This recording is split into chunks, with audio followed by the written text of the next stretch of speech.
साहेब, तुम्ही खूप सुंदर रीतीने आम्हाला आतापर्यंत स्तोत्र आणि गीतामधून चालवलं. आपण पुढे वचनाकडे आपलं लक्ष लावणार आहोत आणि या दिवसामध्ये आपण गलती करास पत्राचा अभ्यास करत आहोत. पौलाचे एक गलती करास पत्र आणि आतापर्यंत 2 अध्याय आपण संपवलेले आहेत देवाच्या कृपेने आणि खूप सुंदर अ, हे पत्र आहे जे आपल्याला ख्रिस्त किती गौरवी आहे ते दाखवितं. वारंवार सुवार्तेची थोरवीच आपण या पत्रामध्ये पाहतो आणि मुळात पौल जो आहे तो अगदी सरळ रीतीने आणि अगदी सोप्या आणि साध्या भाषेमध्ये ख्रिस्त त्याची सुवार्ता किती महत्वाची आहे ख्रिस्ती जीवनाकरिता ते वारंवार तो प्रगट करत आहे. आणि विशेष करून आज जो माझा संदर्भ आहे तो गलती करास पत्र पौलाचे 3रा अध्याय वचन 10 ते 14 हा संदर्भ आहे. आणि नक्कीच जर तुम्ही हा संदर्भ पाहिला तर या संदर्भामध्ये तुम्हाला काही महत्त्वाच्या बाबी पाहायला भेटतील. सगळ्यात अगोदर आपण हा जो संदर्भ आहे तो वाचूया आणि मग आपण पुढे जाऊया. मी आपल्या सर्वांकरिता ते वाचतो वचन 10 पासून 14 पर्यंत. कारण नियमशास्त्रातील कृत्यांवर जितके अवलंबून राहणारे आहेत, तितके सर्व शापाधीन आहेत. कारण शास्त्रात असे लिहिले आहे की नियमशास्त्राच्या पुस्तकात जे लिहिलेले आहे ते सर्व आचरण्यास जो कोणी टिकून राहत नाही, तो शापित आहे. नियमशास्त्राच्या योगे देवापुढे कोणी नीतिमान ठरवण्यात येत नाही, हे उघड आहे. कारण नीतिमान विश्वासाने जगेल. नियमशास्त्र तर विश्वासाचे नव्हे, परंतु जो त्यातील कृत्य आचरतो तो त्यांच्या योग्य जगेल. आपल्याबद्दल ख्रिस्त शाप असा झाला आणि त्याने आपल्याला नियमशास्त्राच्या शापापासून खंडणी भरून सोडवले. जो कोणी झाडावर टांगलेला आहे तो शापित आहे असा शास्त्रलेख आहे. यात उद्देश हा की अब्राहमाला दिलेला आशीर्वाद ख्रिस्त येशूमध्ये परराष्ट्रीयांना मिळावा, म्हणजे आपल्याला विश्वासाच्या द्वारे आत्म्याविषयीचे अभिवचन मिळावे.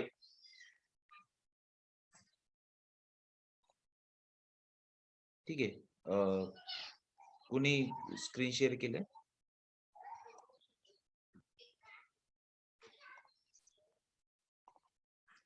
ओके. तर हा जो संदर्भ आपण वाचलेला आहे, तो संदर्भ अगदी सरळ रीतीने आपल्याला एक गोष्ट प्रखरतेने मार्गदर्शन करणारा आहे आणि ते म्हणजे नियमशास्त्राचा उद्देश काय होता आणि ख्रिस्त आपल्या ख्रिस्ती जीवनाकरिता किती महत्वाचा आहे, किती पुरेसा आहे. जर तुम्ही बारकाईने जर विचार केला तर प्रामुख्याने 2 महत्वाचे प्रश्न आपल्याला आपल्या समोर येतील आणि ती सगळ्यात महत्वाची आहे त्यावर आपण उभे आहोत की पडलेले आहोत हे अगदी सिद्ध होतं. त्यामधील पहिला प्रश्न हा आहे, की काय आपण जिवंत देवाला ओळखतो काय? आणि नक्कीच हा जो प्रश्न आहे, त्या प्रश्नाचं उत्तर लोक वेगवेगळ्या प्रकारे देतील आणि त्याकडे वेगवेगळ्या प्रकारे पाहतील. परंतु नक्कीच कदाचित आपण म्हणू, की हो आम्ही जिवंत देवाला ओळखतो. परंतु मग दुसरा असा प्रश्न उभा राहील आपल्या समोर, की काय आता हा जो जिवंत देव आहे, त्यासमोर आपण नीतिमान म्हणून उभे राहू शकतो काय? आणि मग मात्र ज्यावेळेस आपण अशा प्रकारे विचार करू, की हा जिवंत देव आहे, हा नीतिमान देव आहे, त्याच्यासमोर का बरं आपण नीतिमान उभं राहण्याची गरज आहे? पहिली बाब म्हणजे हा जो जिवंत देव आहे, त्याने अख्खं विश्व निर्माण केलेलं आहे. सर्व गोष्टींचं नियंत्रण करता तो आहे. सर्व गोष्टी चालवणारा आणि जतन करणारा केवळ तोच आहे. आणि त्यासोबतच आपल्याला पाहायला भेटतं, की तो पवित्र आहे, तो नीतिमान आहे, तो न्यायी आहे. तो पाप बिलकुल पाहू शकत नाही आणि त्याच्या उलट मानव जातीची स्थिती काय आहे? पवित्र शास्त्र अगदी स्पष्ट शिकवितं. आदामामध्ये सर्व पापी आणि मृत अशा आहेत. आणि मग आपल्याला इफिस्कारास पत्र शिकवित की आपण आपल्या अपराधामध्ये आणि पातकामध्ये मेलेले असे होतो, ख्रिस्तविरहित. माणसाची स्थिती काय आहे? तो भ्रष्ट आहे, जिवंत देवापासून दुरावलेला आहे, देवाच्या क्रोधाची प्रजा असा तो आहे. आणि मग पहा असा हा मानव जो पापी आहे, भ्रष्ट आहे आणि जिवंत देवाचा क्रोध पूर्णपणे त्याच्या डोक्यावर आहे. असा हा मनुष्य काय त्या जिवंत देवासमोर नीतिमान घोषित होऊ शकतो का? स्वतःच्या बळाने, स्वतःच्या कृतीने आणि स्वतःच्या विचाराने. आणि म्हणूनच ह्याच प्रश्नाचं उत्तर आपल्याला या संदर्भामध्ये पाहायला भेटल, जिथं गलतीकर जे आहेत त्यांना पौल ह्याच प्रश्नाचं उत्तर देत आहे. आणि गलत्या प्रांतातील लोकं कुठेतरी इथेच गोंधळून चाललेले होते. आणि तेच वारंवार आपण पाहत आहोत. जर तुम्ही अध्याय 1 कडे गेले आणि अध्याय 1 मध्ये जर तुम्ही वचन 6 मध्ये पाहिलं तर बघा तिथं पौल जो आहे तो चिडलेला आहे आणि चिडलेल्या अवस्थेत तो गलतीकारांना म्हणत आहे, मला आश्चर्य वाटते की ज्याने तुम्हाला ख्रिस्ताच्या कृपेत पाचारण केले त्याच्यापासून तुम्ही इतके लवकर अन्य सुवार्तेकडे वळत आहात. गलती येथील मंडळीची अवस्था काय झाली होती, त्या मंडळांची अवस्था काय झालेली होती, त्या ठिकाणी अन्य सुवार्ता त्या मंडळांमध्ये शिरलेली होती. आणि आज सुद्धा अनेक मंडळांमध्ये आणि सर्व काळामध्ये, सर्व स्थितीमध्ये हेच अनेक मंडळांमध्ये चालू आहे.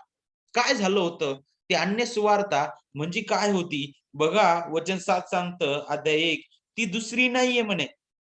पण तुम्हाला घोटाळ्यात पाडणारे व ख्रिस्ताची सुवार्ता विपरीत करू पाहणारे असे कित्येक आहेत. ही सुवार्ता कशी आहे म्हणे? ख्रिस्ताची सुवार्ता विपरीत करणारी आहे. आणि ही कशी विपरीत करणारी होती बघा, त्या मंडळामध्ये काही यहुदी पुढारी घुसलेले होते.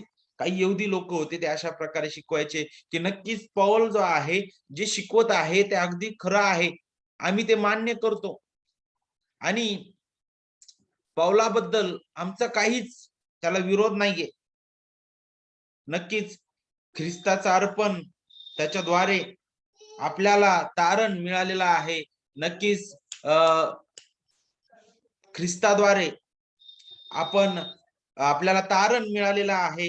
त्यासोबतच आपण स्वर्गात प्रवेश करू शकतो किंवा आपल्याला ख्रिस्तामध्ये जे तारण मिळालेलं आहे ते अगदी बरोबर आहे. परंतु त्यासोबतच ते तारण जर आपल्याला तसंच जपून ठेवायचं आहे किंवा ते तारणाचं जर जतन करायचं आहे किंवा त्या जिवंत देवासमोर जर आपल्याला नीतिमान ठरायचं आहे, तर मग आपल्याला ख्रिस्तासोबत आणखी कशाची तरी जोड देणं गरजेचं आहे. आणि ते म्हणजे नियमशास्त्राचं पालन करणं. नियमशास्त्रातील विधी, परंपरा यांचं पालन करणं. ते म्हणत होते, की नाही नक्कीच विश्वासाने तारण आहे हे आम्ही मानतो, परंतु नीतिमत्व केवळ नियमशास्त्रातील कार्याद्वारेच आहे. तुम्ही पुन्हा सुनता करा.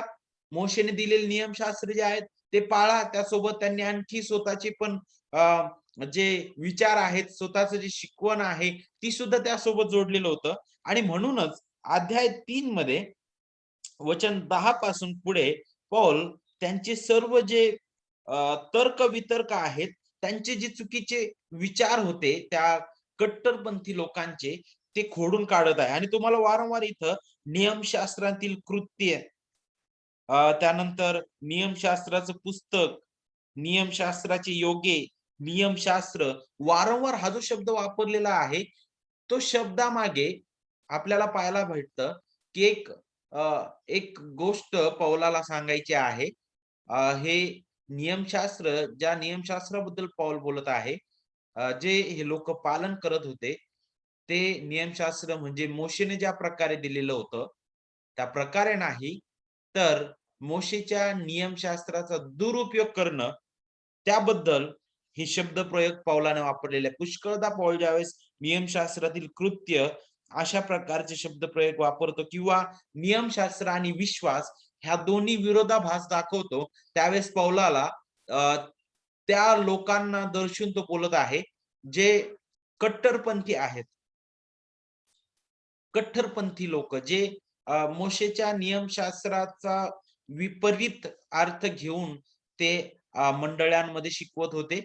आणि त्यासोबतच त्यांनी त्याला स्वतःचे नियम सुद्धा जोडलेले होते. म्हणजे त्यामध्ये आणखी प्लस, प्लस आणि प्लस नाही का, जे त्यामध्ये सांगितलं नाही, त्यामध्ये सुद्धा आणखी स्वतःच काहीतरी जोडून काहीतरी करणं. हे अशा प्रकारचा गट होता कट्टरपंथी.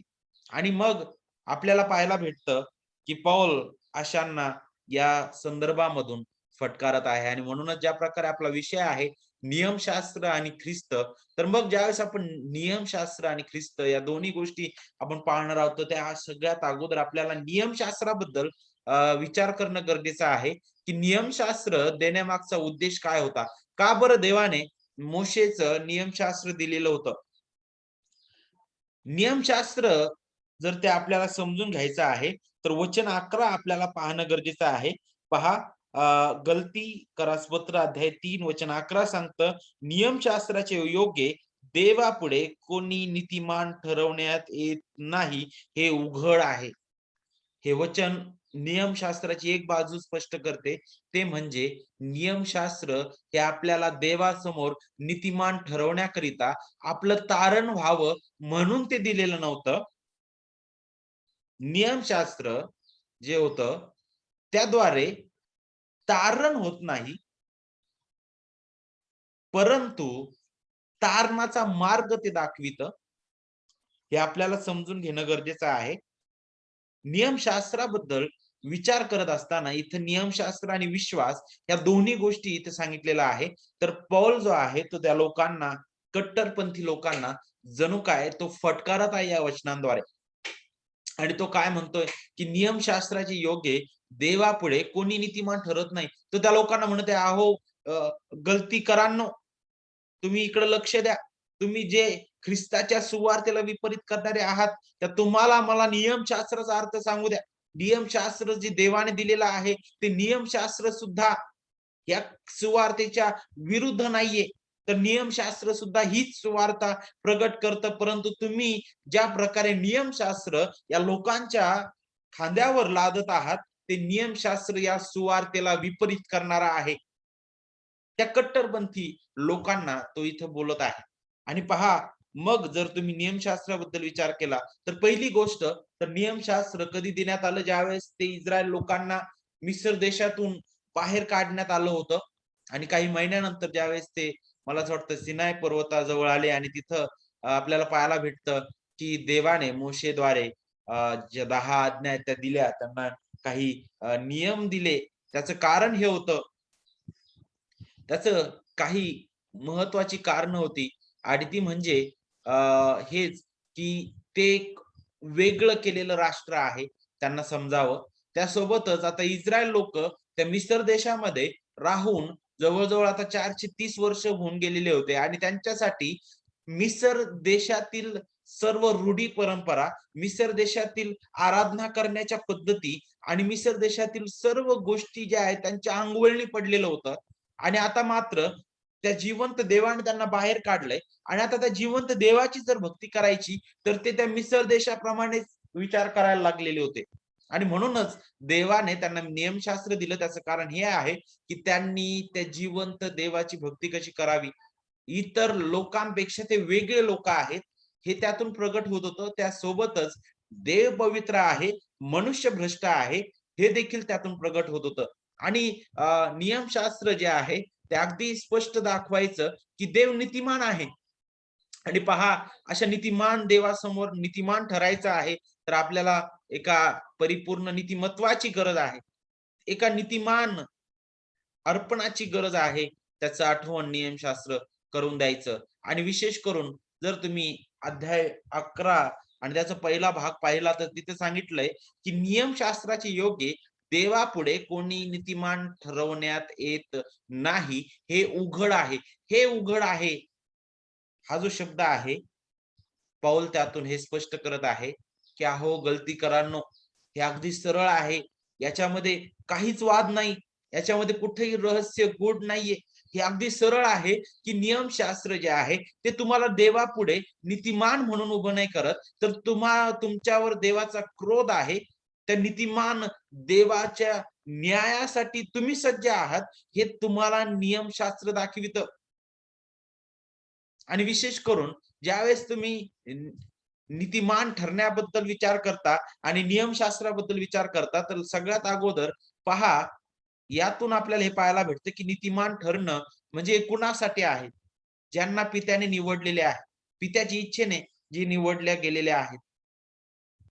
जे पित्याच्या हृदयामध्ये होते जगाच्या स्थापनेपूर्वीच, त्या सर्व लोकांकरिता, मग ते यहुदी असो की हेलेने असो, ज्यांची निवड जगाच्या स्थापनेपूर्वीच करण्यात आलेली आहे, त्याच्या प्रिय पुत्रा ठाई. ज्या प्रकारे इपिस्करास पत्र अध्याय 1 आणि वचन 4 शिकवितं त्याच प्रकारे. आणि पहा, अशांकरिता तो देवाचा परमप्रिय पुत्र, आपला तारणारा प्रभू येशू ख्रिस्त, तो देहधारी झाला. नियमशास्त्राधीन असा तो जन्मास आला, जे नियमशास्त्र पाळण्यास आपण बिलकुल लायकीचे नव्हतो. आपल्यामध्ये ती क्षमताच नव्हती. ते नियमशास्त्र आपल्या जागेवर परिपूर्ण रीतीने ख्रिस्ताने पालन केलं. आणि पहा, आपली जी शिक्षा, आपला जो दंड होता, आपल्यावरील जो देवाचा क्रोध होता, तो त्याने स्वतःवर घेतला. तो क्रोध त्याच्या वधस्तंभावरील कार्याद्वारे त्याने शमविलेला आहे. आणि पहा, त्याचं नीतिमत्व त्याने आपल्यासारख्या दोषी लोकांच्या खात्यामध्ये जमा केलेला आहे. आणि म्हणूनच त्या ख्रिस्तामध्ये आपण नीतिमान ठरवण्यात आलेलो आहोत. हे केवळ विश्वासाच्या द्वारे आहे. विश्वासाने आहे. आणि एक पवित्र आत्म्याचं कार्य आहे, हे आपल्याला माहित आहे. मग आता नियमशास्त्राबद्दल विचार करतो इथं, तर नियमशास्त्राच्या योगे म्हणजेच इथं पौल हे सांगत आहे, की अरे, तुम्ही जर म्हणाल की नियमशास्त्राने तुम्ही नीतिमान ठरत आहात, नियमशास्त्राचं पालन करणं तुम्हाला गरज आहे, तर तुम्ही जणू काय पौल म्हणत आहे, की तुम्ही अब्राहमाला जाऊन विचारा. अब्राहम सुद्धा हे सांगेल, की विश्वासाने मी नीतिमान ठरवण्यात आलेलो आहे. तो विश्वास, ख्रिस्तावरील विश्वास, नोहा, इयोब आणि अब्राहम त्यावेळेस सुद्धा तोपर्यंत नियमशास्त्र देण्यातच आलेलं नव्हतं, नाही का? त्यावेळी सुद्धा हे लोक नीतिमानच ठरण्यात आले. कसे? विश्वासानेच, केवळ विश्वासानेच. आणि म्हणूनच आपल्याला पुढे तो अगदी हे उघड करतो, की काय बरं सत्य आहे. आणि ते सत्य हबक्कूक अध्याय 2 वचन 4 मधून तो प्रगट करतो. आणि ते म्हणजे नीतिमान विश्वासाने जगेल. तो विरोधाभास दाखवत आहे. तो म्हणतो नाही, नियमशास्त्र योग्य नाही, तर हे नीतिमत्व विश्वासाने आहे. ख्रिस्तावरील विश्वासाने आहे. हे नीतिमत्व ख्रिस्ताद्वारे आहे. हे आपल्या कोणत्याच कृत्यांवर अवलंबून नाही. हे देवाच्या कृपेने आहे. आता ज्यावेळेस आपण नियमशास्त्राबद्दल विचार करतो, तर मग मोशेचं जे नियमशास्त्र होतं, ते 3 भागामध्ये विभागलेलं होतं. त्यामध्ये 10 आज्ञा होत्या, विधी होते आणि उपासना किंवा भक्तीची व्यवस्था, नाही का? उपासना कशी करावी किंवा भक्ती कशी करावी, त्याची व्यवस्था सुद्धा त्यामध्ये दिलेली होती. या 3 भागामध्ये ते नियमशास्त्र जे आहे, ते विभागलेलं होतं. आता मोशेच्या नियमशास्त्राचा उद्देश काय? ज्या प्रकारे मी अगोदरही सांगितलं आणि आता पुन्हा सांगतो, कमीत कमी आपण 7 बाबी त्याबद्दल शिकू शकतो. त्यामधील पहिली बाब म्हणजे सार्वकालिक जिवंत देवाचं पावित्र्य प्रगट करणं. तुम्ही ज्यावेळेस नियमशास्त्र पाहता, त्यावेळेस तुम्हाला हे समजतं पाप काय आहे आणि त्यावेळेस तुम्हाला हे समजतं देव किती पवित्र आहे. पहा, नियमशास्त्राद्वारेच आपल्याला याची जाणीव झालेली आहे. दुसरी बाब म्हणजे विभक्तता. नियमशास्त्राचा उद्देश हा होता इस्रायल लोकांना देण्यामागचा, की इस्रायल राष्ट्र हे इतर राष्ट्रांपासून वेगळे केलेलं राष्ट्र आहे, विभक्त राष्ट्र आहे. ते वेगळंपण त्यांच्यात दिसावं.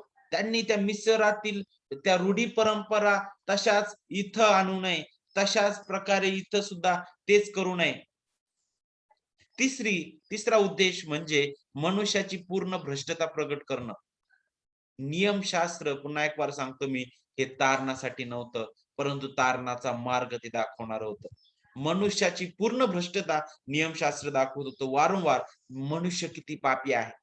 काय वाटत होते यहुदी लोकांना ख्रिस्ताच्या वेळी सुद्धा, की पहा, देवाचं आज्ञा सांगतात, की नाही, चोरी करू नकोस, खोटी साक्ष देऊ नकोस, प्रतिमा करू नकोस, कशाची खून करू नकोस, व्यभिचार करू नकोस. ते म्हणायचे की हा आम्ही तर ह्या गोष्टी करतच नाही. आमच्यामध्ये कुणीच ह्या गोष्टी करत नाही, मग आम्ही परिपूर्ण नियमशास्त्राचे पालन करणारे आहोत. परंतु ख्रिस्ताने त्यांना नियमशास्त्राचा खरा अर्थच पटवून दिला, की अरे ज्यावेळेस तिथं सांगितलंय, की खून करू नकोस, तर मग त्याचा अर्थ असा नाही, की आता तू चाकू घेऊन कुणाला तरी मारतोस, मगच तो खून झाला. नाही, नाही. ख्रिस्त म्हणतो, की जर तू एक आपल्या भावाचा द्वेष करशील, तरी तो खुनाच्या बरोबर आहे आणि तरी सुद्धा तो दंडास पात्र आहे. मग व्यभिचार करू नकोस असं म्हटलेलं आहे, तर तुम्ही जाऊन व्यभिचार ती कृती करणंच म्हणजेच व्यभिचार आहे, असं नाही. तर एखादा स्त्री किंवा पुरुष जर त्या विचाराने एखाद्या स्त्रीकडे किंवा स्त्री पुरुषाकडे पाहते, तरी तोही व्यभिचार आहे. मग या सगळ्या गोष्टीबद्दल विचार करत असताना, मग असा कोणताच माणूस नाही, असा कोणताच व्यक्ती नाही, की तो असं म्हणेल, की आम्ही हे नियमशास्त्र परिपूर्ण आम्ही पालन केलेलं आहे. बिलकुल नाही. आणि म्हणून अशा प्रकारे नियमशास्त्र जे आहे, ते पूर्णपणे मनुष्याची पूर्ण भ्रष्टता प्रकट करतं. ते तारणासाठी नव्हतं, परंतु तारणाचा मार्ग ते दाखवणार आहे. पुढचं चौथा उद्देश होता, पहा तारणासाठीचा उपाय सुद्धा नियमशास्त्र जो आहे, तो प्रकट करणारं होतं. त्याची सावली देणारं होतं आणि तो उपाय म्हणजे अर्पणांद्वारे क्षमेचा पुरवठा. आणि ते अर्पण जे होते, ते एका महान परिपूर्ण अर्पणाच्या एक छोटीशी झलक होती. ती सावली होती, जे भविष्यामध्ये येणार होतं आणि ज्यावेळेस देवबाप त्या अर्पणांकडे पाहायचा, त्या अर्पणांकडे पाहत असताना त्या अर्पणांकडे पाहून त्याने इस्रायल लोकांना क्षमा नाही केली, तर त्या अर्पणांकडे पाहून तो आपल्या प्रिय पुत्राचं वधस्तंभ आठवायचा. आपल्या प्रिय पुत्राचं अर्पण आठवायचा आणि म्हणायचा, "नाही, माझ्या प्रिय पुत्र भविष्यामध्ये या लोकांकरिता वधस्तंभावर बलिदान होणार आहे." स्वतःचं अर्पण तो देणार आहे. त्याचं नीतिमत्व त्यांच्याकरिता देण्यात आलेलं आहे. ख्रिस्त हा भूतकाळ, वर्तमान काळ, भविष्य काळाकरिता पुरेसा आहे. त्याने केलेलं वधस्तंभावरील कार्य हे भूतकाळ, वर्तमान काळ आणि भविष्य काळातील सर्व त्याचे निवडलेल्या लोकांकरिता पुरेसा आहे. आणि तेच नियमशास्त्र सुद्धा दाखवत होतं. तेच प्रकट करत होतं. परंतु या लोकांनी काय केलं होतं, पूर्णपणे आपण काय म्हणतो लिगलिझम नाही का, कट्टरपंथीपणा, की अ, त्याच्यासोबत त्यांनी जोड दिलेली होती स्वतःच्या नियमांची. आणि त्यांना वाटत होतं, की आम्ही ही जोड दिलेली आहे, ती फार नाही का उत्तम आहे आणि म्हणूनच आम्ही देवासमोर अगदी उभे राहू शकतो. म्हणूनच ज्यावेळेस मला असं वाटतं योहान 8व्या अध्यायामध्ये आपण पाहतो, की ख्रिस्त त्या यहुद्यांसोबत बोलत असताना तो त्यांना म्हणतो, की जितक्यांना सत्य समजेल म्हणे ते सत्य त्यांना बंधमुक्त करेल. त्यावेळेस अनेक यहुदी लोकं त्यातून म्हणतात, की "बाबा आम्ही तर कुणाच्या गुलामगिरीतच नव्हतो म्हणे, कारण आम्ही अब्राहामाचे संतान आहोत." हाच घमंड वारंवार तुम्हाला प्रत्येक पिढीमध्ये पाहायला भेटतो आणि ही स्थिती गलतिया प्रांतातील सुद्धा त्या लोकांची होती. ते घमंड करणारे होते स्वतःच्या कृत्यांवर. परंतु पौल त्यांचा घमंड याद्वारे मोडून काढण्याचा प्रयत्न करत आहे. तो त्यांना हे स्पष्ट करत आहे, की नियमशास्त्र हे तुम्हाला ख्रिस्ताचं गौरव दाखवितं. ख्रिस्ताची जी उणीव आहे, ख्रिस्ताची जी गरज आहे, ती ते प्रकट करतं. ते तुम्हाला ख्रिस्तापासून दूर जाण्यास सांगत नाही, तर ख्रिस्ताकडे पहा. तो येणारा मसीहा, तो तारणारा, जो आपल्याला नवीन करारामध्ये पाहायला भेटतो, की तो आला. त्याने आपल्या जागेवर ते नियमशास्त्र पूर्ण केलं आणि आपल्यासाठी त्याने तारणाचा मार्ग सिद्ध केला. त्याकडे आपल्याला लक्ष लावण्यास शिकवितं. पहा, हे अगदी सत्य आहे. 5वा जो उद्देश आहे, तो म्हणजे भक्ती किंवा उपासना कशी करावी, त्यासाठी मार्ग तयार करणं. जे नियमशास्त्र देण्यात आलेलं होतं, इस्रायल लोकांनी ते जिवंत देवाची उपासना कशी करावी. त्या लोकांप्रमाणे त्या लोकांप्रमाणे काहीतरी करणं, मिस्र देशातील उपासना ज्या प्रकारे होती तशी नाही, तर ही उपासना वेगळी आहे. ही जिवंत देवाची उपासना आहे. तर मग कशी करावी त्याबद्दल सुद्धा मार्ग तयार करणारं हे नियमशास्त्र होतं. 6वी गोष्ट, 6वी बाब किंवा 6वा उद्देश नियमशास्त्राचा हा होता, देवाचं मार्गदर्शन. मग भौतिक व आत्मिक स्थितीकरिता, आपली भौतिक स्थिती आणि आत्मिक स्थिती या दोन्ही स्थितीकरिता देवाचं मार्गदर्शन म्हणून हे नियमशास्त्र होतं. आणि पहा, 7वी महत्वाची बाब म्हणजे हीच होती, की कोणीच नियम पूर्ण करू शकत नाही. त्याचं कारण हे आहे, की सर्व बहकलेले आहेत. नीतिमान कोणीही नाही, एक देखील नाही. सर्वांनी पाप केले आहे आणि ते देवाच्या गौरवाला उणे पडले आहे. आणि हेच सत्य आहे. आणि म्हणून पौल ज्यावेळेस नियमशास्त्र किंवा नियमशास्त्रातील कृत्य अशा प्रकारचा उल्लेख तो करतो, तर तो त्या जे कट्टरपंथी लोक आहेत, त्यांना यातून फटकारण्याचा तो प्रयत्न करत आहे. आणि पहा, ज्यावेळेस आपण नियमशास्त्राबद्दल विचार करतो, तर नियमशास्त्र ख्रिस्ताची गरज दाखवितं. आपण जे ते नियमशास्त्र पूर्ण करण्यासाठी बिलकुल सामर्थ्य नव्हतो, आपल्यात ती क्षमताच नव्हती. ते नियमशास्त्र आपल्या जागेवर आपल्या तारणाऱ्या प्रभूने पूर्ण केलेलं आहे. आपल्या बदली त्याने ते पूर्ण केलेलं आहे. आपल्या बदली त्याने पित्याच्या त्या सर्व न्यायी, नीतिमान मागण्या पूर्ण केलेल्या आहेत. त्याने त्याचं नीतिमत्व आपल्या पदरी घातलेलं आहे. आणि म्हणूनच हे नीतिमत्व आपल्या कार्याद्वारे नाही, तर देवाच्या कृपेने, विश्वासाद्वारे. तो विश्वास कुणावर आहे? केवळ प्रभू येशू ख्रिस्तावर. मग ज्यावेळेस आपण नियमशास्त्राबद्दल विचार करतो, तर पहा वचन 10 काय सांगतंय आता. वचन 10 मध्ये पौल म्हणतो, कारण नियमशास्त्रातील कृत्यांवर जितके अवलंबून राहणारे आहेत, तितके सर्व शापाधीन आहेत. कारण शास्त्रात असे लिहिले आहे, की नियमशास्त्राच्या पुस्तकात जे लिहिलेले आहे, ते सर्व आचरण्यास जो कोणी टिकून राहत नाही, तो शापित आहे. पहा आता, इथं पौलाला काय म्हणायचं नेमकं? नियमशास्त्रातील कृत्यांयोगे शाप. कारण नियमशास्त्रातील कृत्यांवर जितके अवलंबून राहणारे आहेत, तितके सर्व शापाधीन आहेत. पुन्हा एक वार आपल्याला त्या कट्टरपंथी लोकांबद्दल विचार करावा लागेल. नियमशास्त्रातील कृत्यांवर म्हणजेच ते स्वतःच्या बळाने, स्वतःच्या कृत्याने, स्वतःच्या बलाने ते देवासमोर नीतिमान उभे राहण्याचा विचार करणारे लोक होते. त्यांच्या दृष्टीने ते फार काटेकोरपणे नियमशास्त्राचं पालन करत आहेत. परंतु पौल अगदी स्पष्ट करत आहे, की जे स्वतःच्या कृत्यांवर अवलंबून राहतात, त्या नीतिमत्वाकरिता ते शापाधीन आहेत. कारण जर तुम्ही बारकाईने या वचनाकडे लक्ष दिलं, तर नियमशास्त्रातील कृत्यांवर जितके अवलंबून राहणारे आहेत, तो म्हणतो की नियम, हे नीतिमत्व ख्रिस्ताद्वारे आहे. ख्रिस्तावरील विश्वासाच्या द्वारे आपल्याला मिळालेला आहे. आणि पुढे जर वचन 14 पाहिलं आपण, तर हे नीतिमत्व नक्कीच पवित्र आत्म्याच्या सामर्थ्याने आपल्याला पाहायला भेटतं.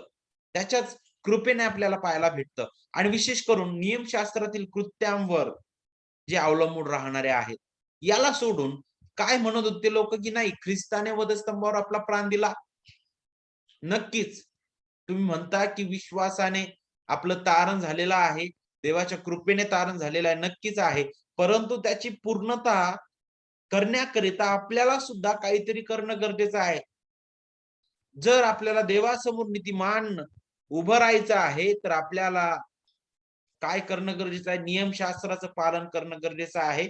आणि अशा प्रकारे ते लोक त्या मंडळ्यांना एक प्रकारे भुरळ घालण्याचा प्रयत्न करत होते. आणि म्हणूनच पौल अनुवाद 27 आणि वचन 26 चा उपयोग इथे करत आहे, जिथं तो म्हणतो, जो ह्या नियमशास्त्राची वचने मान्य करून ती आचरणात आणत नाही, तो शापित असो. तेव्हा सर्व लोकांनी आमेन म्हणावे. पहा, तो त्या वचनाची आठवण करून देतो. अनुवाद 27-26 तो म्हणतो, की पहा, जर तुम्ही म्हणता ना नियमशास्त्राद्वारे नीतिमत्व आहे, तर नक्कीच आहे. परंतु नियमशास्त्राचं एक तर तुम्हाला परिपूर्ण रीतीने पालन करावं लागेल. त्यातील एकही आज्ञा तुम्ही पाळली नाही, जर ती मोडली गेली, तर तुमच्या सर्व आज्ञा ज्या तुम्ही पालन केलेल्या आहेत, त्या सुद्धा मोडल्याप्रमाणेच आहेत आणि तुम्ही शापाचे वाटेकरी आहात. आणि अशा प्रकारे तो हे दाखवत आहे, की आपल्या मानव जातीमध्ये कुणीच समर्थ नाही नियमशास्त्राचं परिपूर्ण पालन करण्याकरिता. आणि म्हणूनच जर आपण परिपूर्ण रीतीने पालन करू शकणार नाही, तर मग ते नीतिमत्व आपल्या बलाने नक्कीच आपण कमवू शकणार नाही. म्हणूनच आपल्याला ख्रिस्ताच्या नीतिमत्वाची गरज आहे. ख्रिस्ताच्या नीतिमत्वाची गरज आहे. हे केवळ त्याच्याच त्याच्यावरील विश्वासाच्या द्वारे आहे. नियमशास्त्र विशेष करून नियमशास्त्राबद्दल विचार करत असताना नियमशास्त्र जे आहे ते पालन करण्याची किंवा ते कार्य करण्याची मागणी करतं. त्याचं पालन आपण करावं त्याची मागणी नियमशास्त्र करतं. परंतु कोणीच नियमशास्त्र पूर्णपणे त्याचं पालन करू शकत नाही. आणि आपण पाहतो की यहुदी स्वतःच्या ज्ञानावर ते घमंड करणारे होते.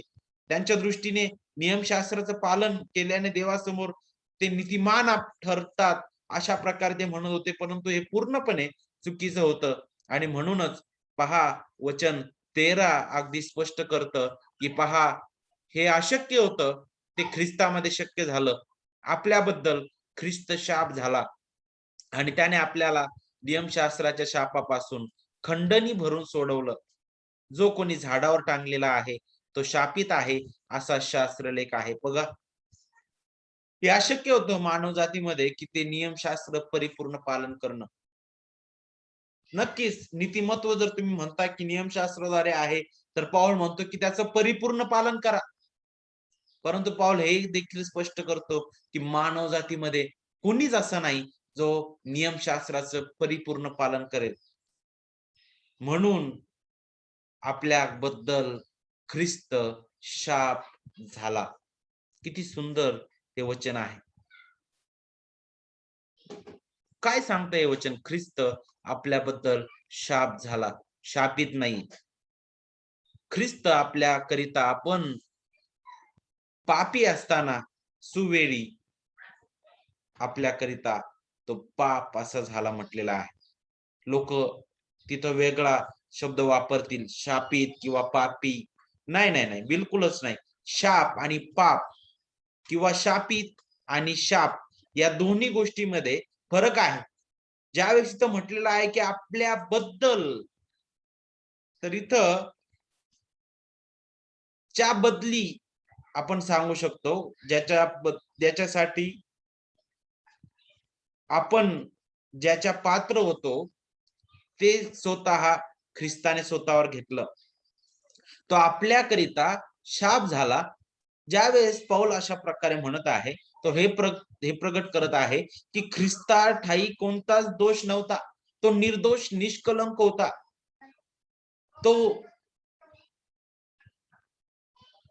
तो पवित्र देवाचा पुत्र, देव जो पुत्र, तो आपल्याकरिता शाप असा झाला.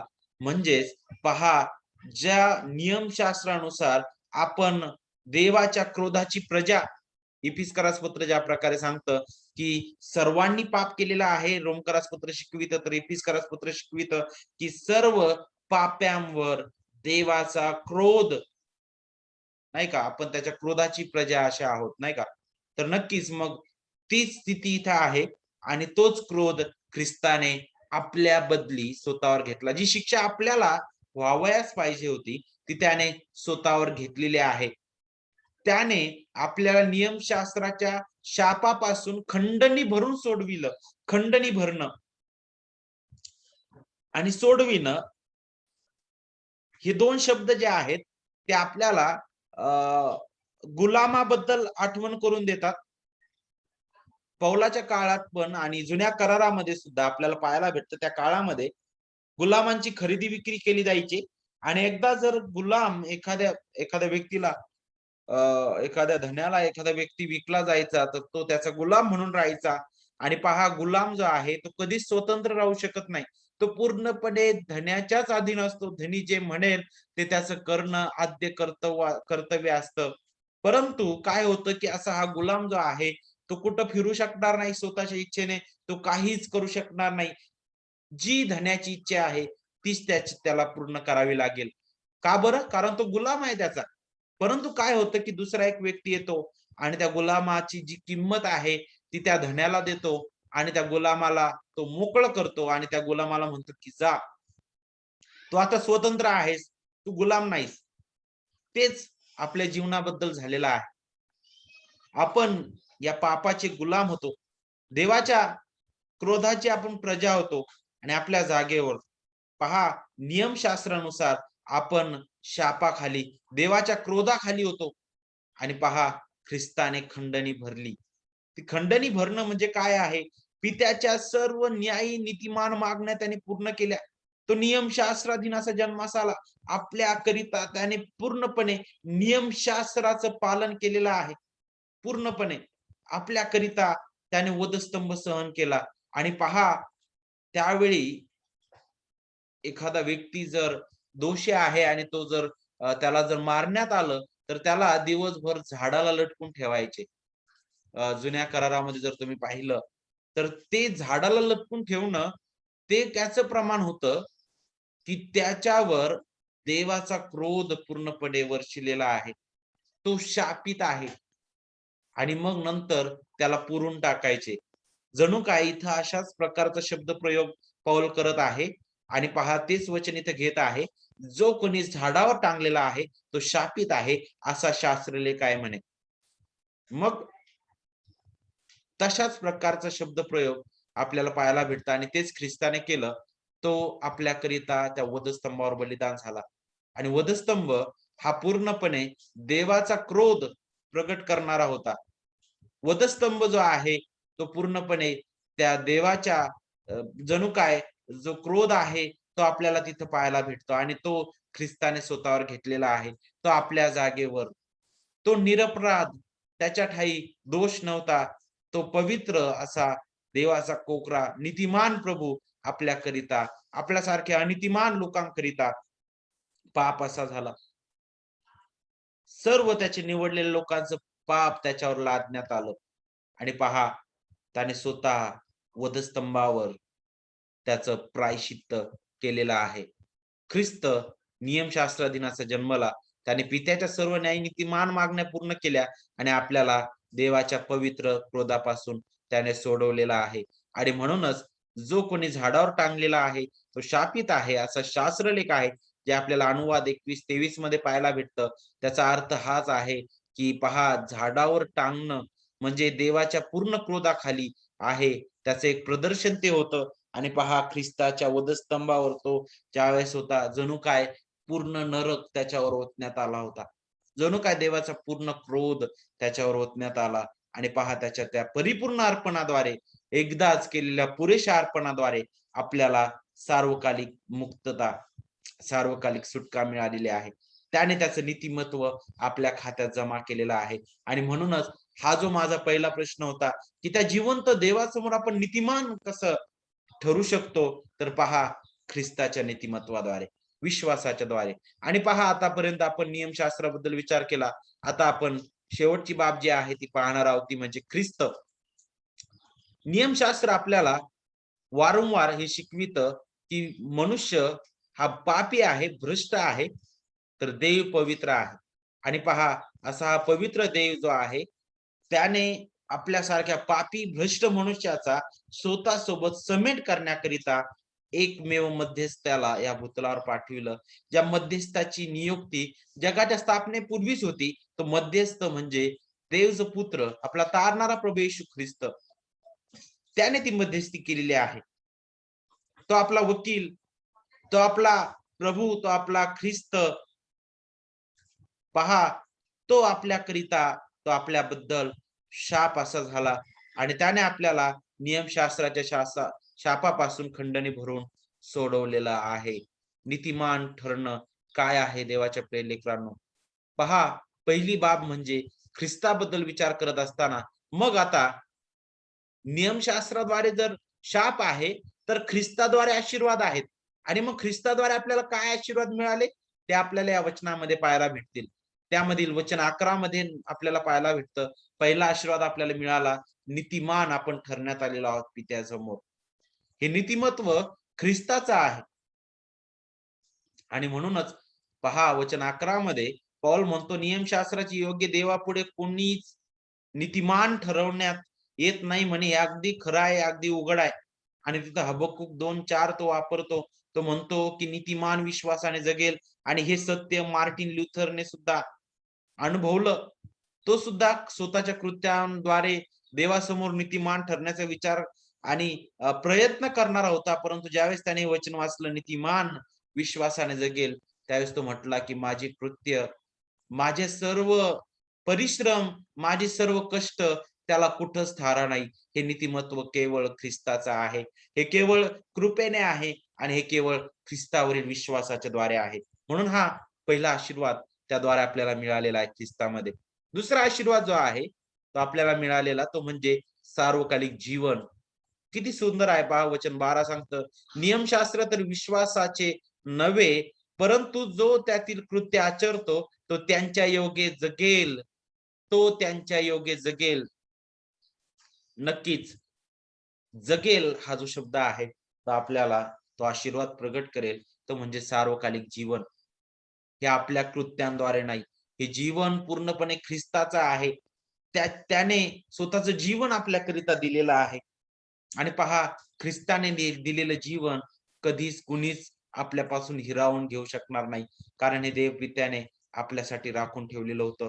ते त्याच्या कृपेने आपल्याला लाभलेलं आहे. हे आपल्या कृत्यांद्वारे नाही, तर पूर्णपणे ख्रिस्ताच्या कृत्यांद्वारे, कृपेने, विश्वासाच्या द्वारे आहे.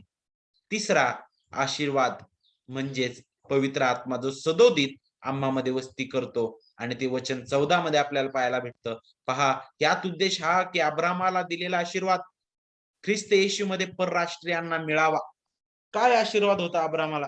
तुझ्यामुळे पृथ्वीवरील सर्व कुळे मी आशीर्वादित करेल, तुझ्या संतानाद्वारे. संतानांद्वारे नाही, तर संतानाद्वारे. आणि तो संतान कोण होता? ख्रिस्तच होता. त्या ख्रिस्तामध्ये त्या आशीर्वाद आता परराष्ट्रीय सुद्धा उपभोगू शकतात. आणि त्या आशीर्वादाचं प्रमाण, त्या आशीर्वादाचा शिक्का पवित्र आत्मा आहे. किती अनमोल आहे.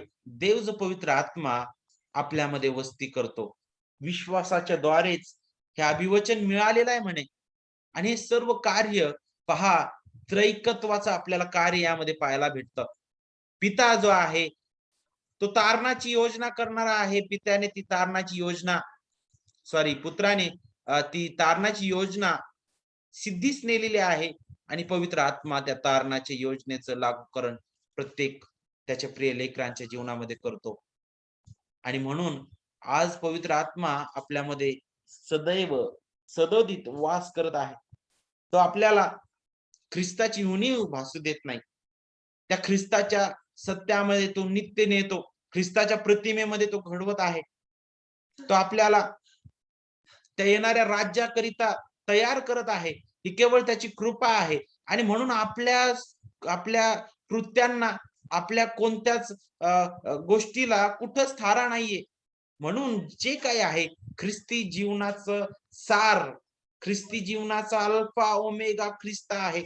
ख्रिस्ती जीवनाची सुरुवात कृपेनेच आहे आणि शेवटही कृपेनेच आहे. म्हणून आपली कोणतीच कृत्य आपल्याला देवासमोर नीतिमान ठरवण्याकरिता आपल्याला सक्षम करत नाही, तर केवळ ख्रिस्ताची कृत्यांची गरज आहे. केवळ ख्रिस्ताची गरज आहे आपल्याला.